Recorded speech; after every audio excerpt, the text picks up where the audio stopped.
It's a clash of titans at the Superbet Classic as Romania's Bogdan-Daniel Deac takes on the French superstar Alireza Firouzja in a game you won't want to miss. Deac opens with the pawn to d4, and we quickly enter a solid queen's gambit declined.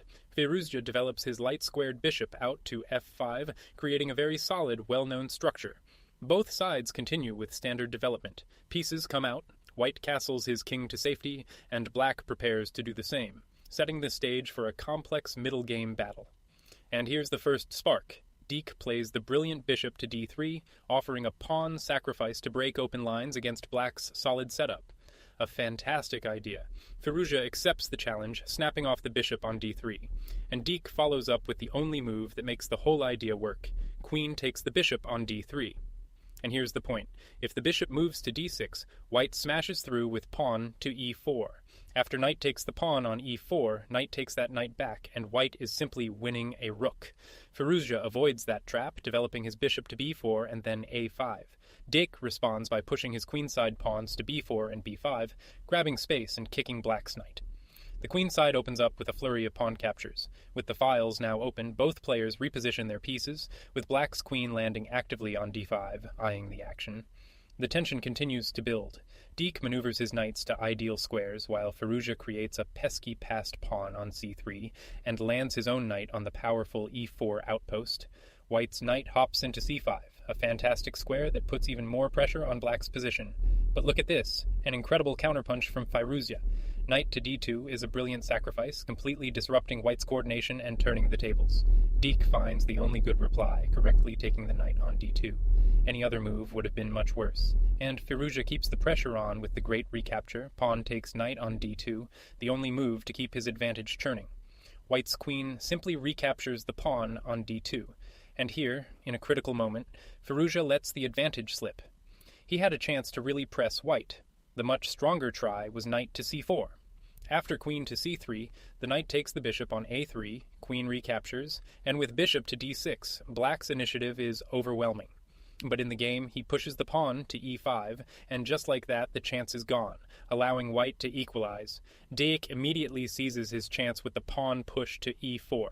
After a queen trade and some piece shuffling, the position is roughly equal, but still incredibly tense and full of life. The maneuvering continues. Both sides probe for weaknesses, with white creating a small weakness in his own king side by playing g3, and black rerouting his knight back to c8 for future tasks. Both players make a quiet move, bishop to c1 and rook to b8. The calm before the storm, and here white makes a slip. This move is an inaccuracy that gives black a real opportunity. Queen to c4, knight to d6, queen to e2, queen takes queen on e2, rook takes queen on e2. Back in the game, though, Deac plays queen to a4, and this hands a significant advantage right back to Firouzja. But the advantage swings right back. Firouzja misses the strongest continuation and lets white completely off the hook. Rook to b5, bishop to d2, rook to d4, queen to a3, bishop to d6, but instead he plays rook to d1, and after this inaccuracy the game is suddenly equal again. Unbelievable. Another mistake, this time from white. Rook to d2 is an inaccuracy that throws the advantage right back to black. Trading on d1 was the way to keep the balance. Black cashes in immediately with rook takes rook on f1 with check, and the white king is forced to recapture. Firouzja brings his knight back into the game with knight to b6, preparing for the final phase. And that is a greedy pawn grab. White takes the pawn on c6, but this allows black's queen to invade with decisive effect. And here comes the queen. Firouzja plays queen takes pawn on h2, and the final assault begins. This is the decisive mistake from white. The position is already difficult, but there was one way to keep fighting. Knight to b7, queen to h1, check king to e2, queen to h5, check king to e1. But in the game, he plays knight to d3, and after this move, the position is completely lost.